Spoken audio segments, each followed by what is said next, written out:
Week 34 in MLS and some monster clashes. In the penultimate regular season weekend, the horror of elimination loomed for some, while a spot of magic was required if others were to clinch a playoff spot before the final week. We'll bring you all the tricks and treats, starting off in the East, as Orlando wondered if they could join Nashville in the postseason by conjuring up a win. Palm turns and scores. Nashville icing on the cake. They're headed to the playoffs. Party invite in hand, but would they be playing host? Atop plays it for Mukhtar. 3-0. An 8th home win. A convincing home win. Whilst being made to sweat, could the Lions make the guest list? The biggest man in MLS comes up huge! Commentary comes from Adam Virgo and Phil Blacker. Plenty up from the back in gold to try and get on the end of Hani Mukhtar's delivery. She's into a threatening area, and it was a towering header, but Galese on the line, able to make the save and keep out Walker Zimmerman. So it's a good height for the goalkeeper in the end, but can't afford Nashville too many more of those opportunities.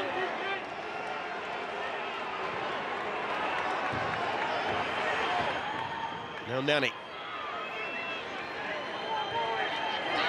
Chris Mueller.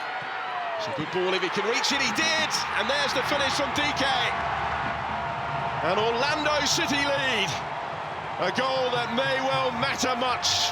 It has them on course for playoff qualification, and Daryl DK applies that finishing touch, as he has done so often for the Lions recently. It's the three front players, Nani into Mueller, and then the little cut back for Daryl DK, who's not going to miss that opportunity from that distance, with no one around him.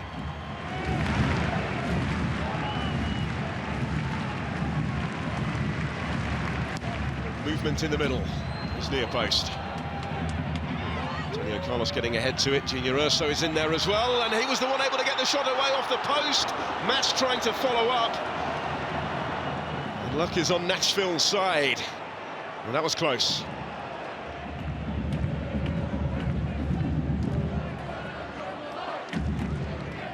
Do need all 3 points today, Orlando, to make sure of a playoff position. They're under threat here, Mukhtar. Brilliant finish. And there's the equalising goal that Nashville have just been beginning to threaten at the start of this second half, and it's their main man who's scored it, Hani Mukhtar yet again. A finish that carried confidence and conviction as he locates the corner and restores parity. Great second touch that opens out that little angle for him, and then he just takes the quick shot. And Nashville, I think, have been a lot better in this second half, and now got themselves the equaliser. Now can they push on?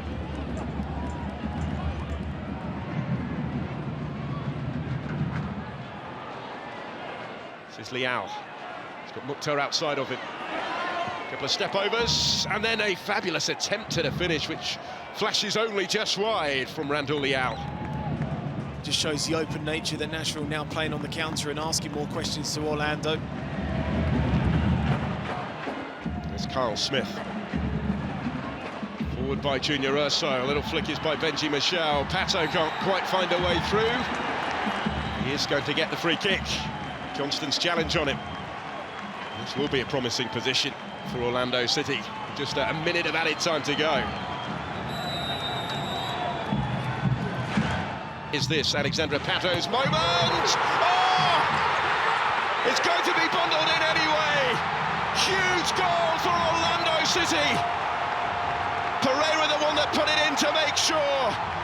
And the Lions seconds away from celebrating a place in the playoffs after all. It's a sublime free kick, and what they do well, they just follow in. And Pereira is a player that follows in, got an easy tap in. Alan Chapman is having a look at it. I think they're looking at the foul. On the line. On Johnston, isn't it, from Daryl DK? The goal's not going to stand. Alan Chapman has had another look on review. He has disallowed it, and it stays 1-1 after all, and there is an air of deflation all around Exploria Stadium. My players are there. I can tell you how disappointed they are with what happened, what just happened.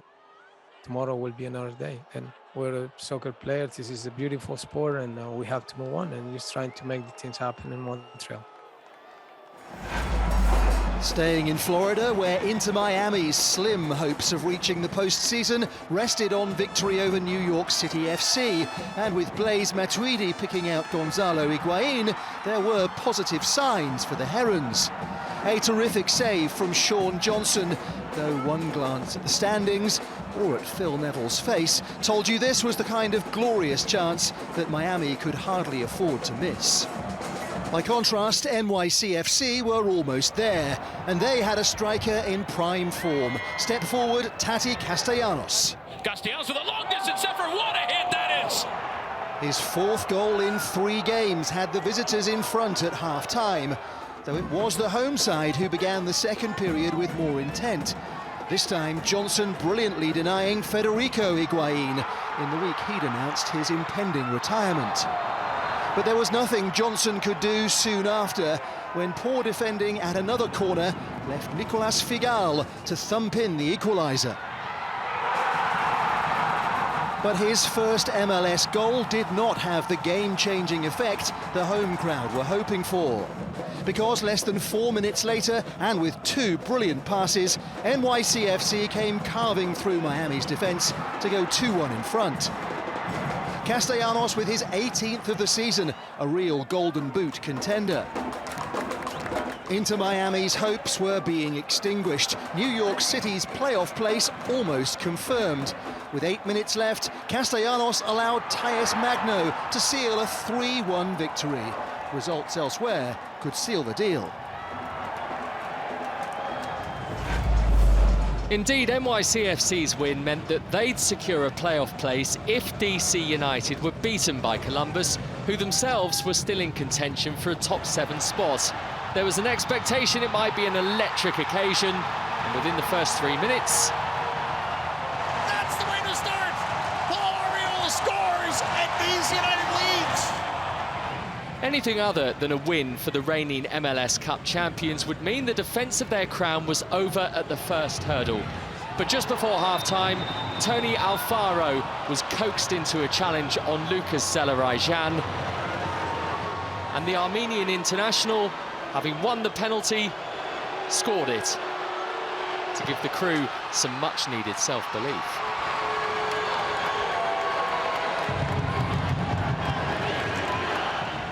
It seemed like that was the trigger for Columbus to remind themselves of their capabilities. Pedro Santos clattered the woodwork, but his moment would come not long after the hour.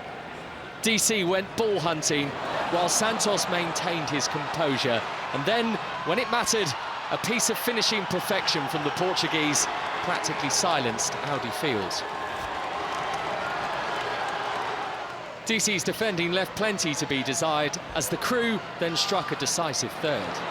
Danger here as that ends up going to Miguel Berry, and now from distance, Celeryon! Oh, Lucas Celeryon! Another classic Celeryon goal, and suddenly Columbus has a 2-goal lead. The crew still in with a shout of extending their season, and they'll certainly have one man to thank if they do. DC United's defeat meant playoff places were confirmed for both New York City FC and the Philadelphia Union. Not that the Union need a helping hand from anyone right now, and they led against struggling FC Cincinnati in the 11th minute. Olivier Baizo's shot actually turned in by Daniel Gazdag. The 10th straight game in which they've scored, Jim Curtin's side playing with an intensity which should serve them well in the postseason, though Gazdag should have had another from Paxton Aronson's fizzing cross. The Union had won in Cincinnati less than a month before and looked ready to repeat the result, though Jack McGlynn missed this chance to make it 2-0 before half-time. McGlynn and Aronson are 2 talented 18-year-olds, now making significant contributions to the Philadelphia side, and they were simply too quick for their opponents. Paxton Aronson scores again against FC Cincinnati! A home game in the playoffs is virtually assured for the Union, who made it 5 straight wins at Subaru Park here. And though Kasper Shabilko could have added to their tally, this was another confidence-building display. 2-0 the final score. The New York Red Bulls and CF Montreal were both level on 43 points and just outside of the playoff places. Wiki Carmona nearly split the teams within 75 seconds. But Gerhard Struber is used to tight occasions. There's only been a single goal in it in the Red Bulls' past 5 matches, and they've been on the right side of 4 of them. Good job then that Sanusi Ibrahim's fine work didn't have a finish to go with it soon after for the visitors. Wilfried Nancy had opted to change his goalkeeper after 6 Montreal matches without a clean sheet. This was Sebastian Breza's first MLS appearance in 2 months, and he rather enjoyed keeping Patrick Klimala at bay in a first half that was brimming with chances. More of the same after the restart too. Breza alert again when those in front of him perhaps weren't, but the Red Bulls were sensing a breakthrough was coming. When they did finally beat Breza, his post was the next impassable object for the unlucky Christian Cáceres. A draw really wasn't helpful to the Red Bulls or Montreal, but seasons can swing on a moment, and the game had one just past the 90-minute mark. Caden Clark heads it down, Fabio! There it is! Bring the house down in stoppage time! The Red Bulls are in the playoff places for now! Atlanta United came into the weekend 3 points clear of the Red Bulls and Montreal, and this looked a kind fixture against Toronto FC, a feeling underlined when Luis Araujo accepted the chance to open the scoring from Toronto's goalkeeper Quentin Westberg. The Atlanta train seemed to be safely on track, though it never quite found top speed. Joseph Martinez denied by Westberg, who bounced back quickly after his mistake. The second half began with the score still only 1-0, and though the chances kept coming, the second goal would not. At what point did the Five Stripes get the feeling this had happened before? 10 days previously at Mercedes-Benz Stadium, they'd allowed New York City FC off the hook. So when Martinez and Ezequiel Barco combined, and Barco eventually found a brilliant finish, the relief was both palpable and very short-lived. Barco had been offside from the initial through ball. Without the cushion of that second goal, the concern in Atlanta grew, to the point that Gonzalo Pineda barely looked surprised by Jordan Perusa's equaliser 2 minutes from time. Another 2 points dropped by Pineda's side.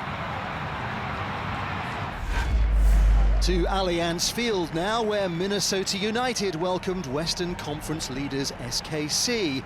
If the Loons were to join their visitors in the postseason, Adrian Heath's side could ill afford another loss after a damaging defeat in midweek at Vancouver. Chris Wise, watch this one. The Loons haven't beaten SKC since knocking them out of the playoffs in 2020 at Children's Mercy Park. Lifted in towards Russell and flicked in by Kyrie Shelton. That's a really smart finish. And SKC in front at a Minnesota team who frankly have to win today. It's normally Russell scoring them. Here he's assisted it for Shelton. And the visitors in front. Adrian Heath's side need a response of sorts. It is Reynoso's corner, it is lured, and it is just on top of the net rather than in the back of it. Was alone for a very, very long time, Robin Lurd.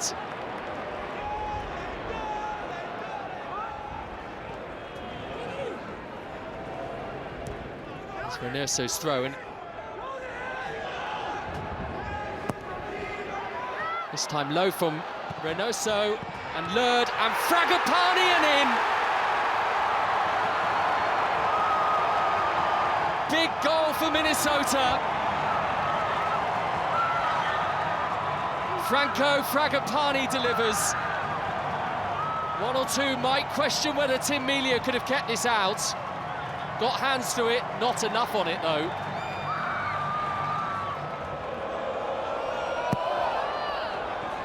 Towards Debassi, and Melia denies him.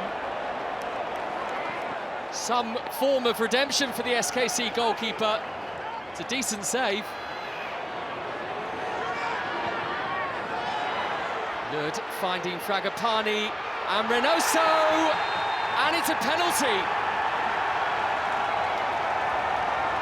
In a first half where we have barely been able to catch our breath.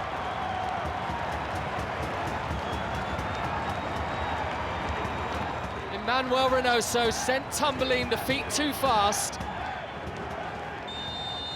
So it is Reynoso. Oh, it's a Panenka. And when the pressure was on too, quite remarkable. And Minnesota from 1-0 down in cheeky fashion and now 2-1 up.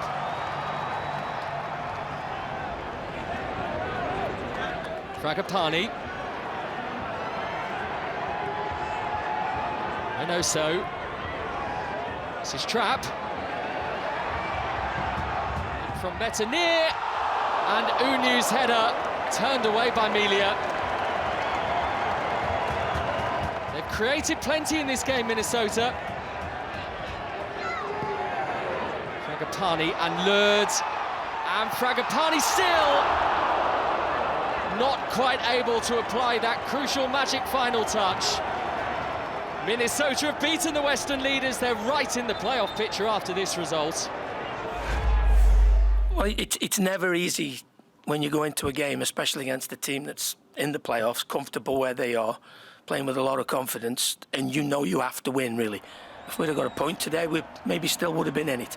But realistically, I thought that we had to win the game today. So to go into the game in that mentality that you have to win this game, then it speaks volumes for the players' attitude and determination to come back from a goal like we did.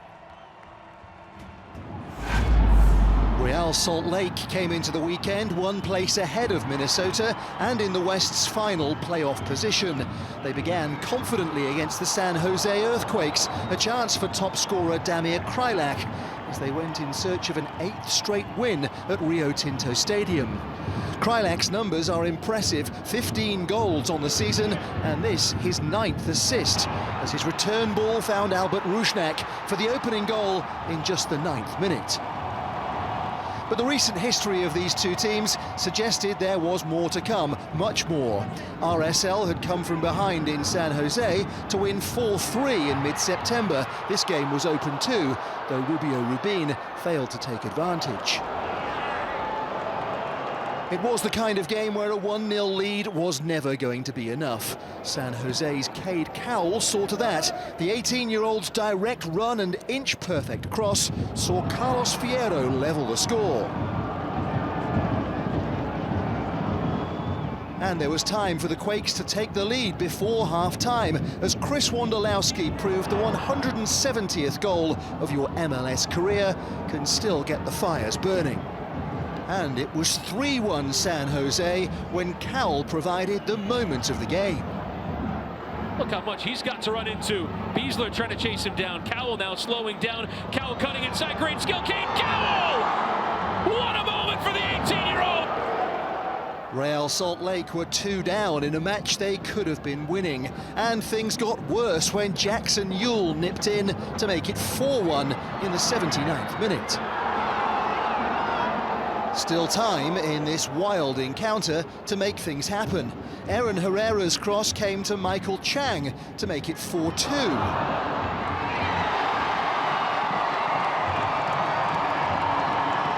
And an unlikely comeback briefly looked possible when Herrera's persistence in stoppage time allowed Rusnak to pull the score back to 4-3. But RSL's playoff chances were weakened by a first home loss since early July. The LA Galaxy still occupied a playoff place in the West ahead of facing the Seattle Sounders and led at Lumen Field inside the first 20 minutes. Chicharito's instinctive finish, his 15th goal in 20 MLS matches this season. And the Galaxy almost had another just before the break. The Mexican teed up Sebastian Lletget, but Stefan Frei, who conceded 3 against LAFC last time out, was not in the mood to be quite so generous to their city neighbours. The Sounders needed their goalkeeper again immediately after the restart, and the regularity of chances being created against his team of late is concerning. Seattle hadn't won any of their previous 4, not a good look when November rolls around, but their pathway to finding some form before the playoffs was paved by O'Neill Fisher's rash attempt to stop Christian Roldan. No shortage of confidence in Raul Ruidiaz's penalty.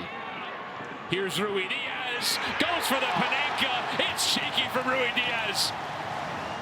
Brian Schmetzer had Jordan Morris available for the first time since suffering an ACL injury earlier this year. His hard work led to Roldan thumping the post and then skimming the top of the crossbar as the hosts rediscovered a touch of their old swagger.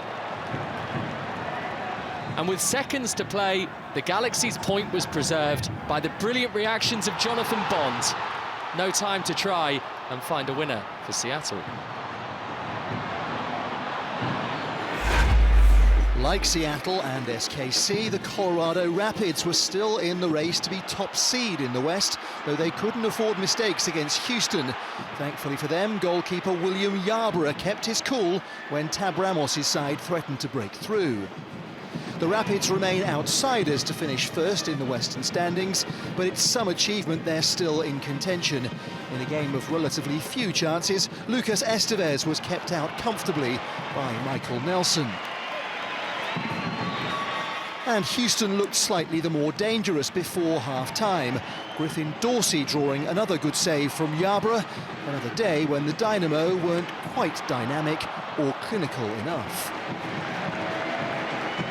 The one moment of top quality in front of goal would decide the game, 13 minutes into the second half.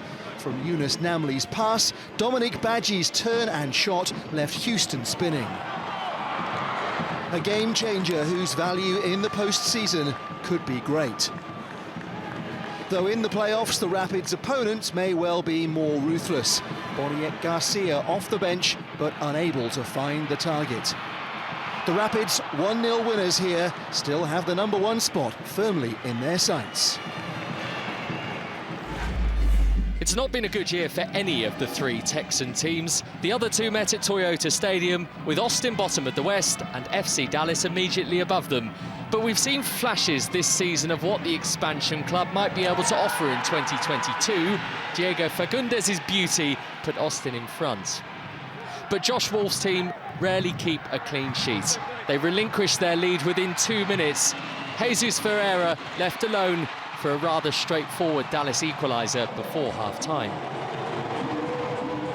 But what's a derby without a dose of controversy?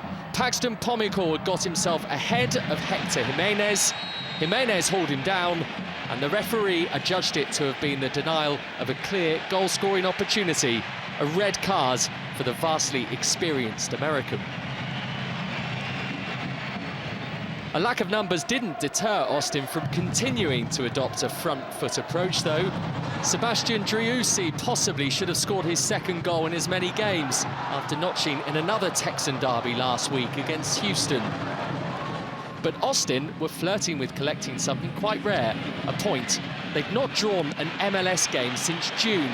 1-1 seemed plausible when Hader Obrian's shot was blocked at the last moment. But this is all a learning curve for the new boys, and they got stung by Dallas late on.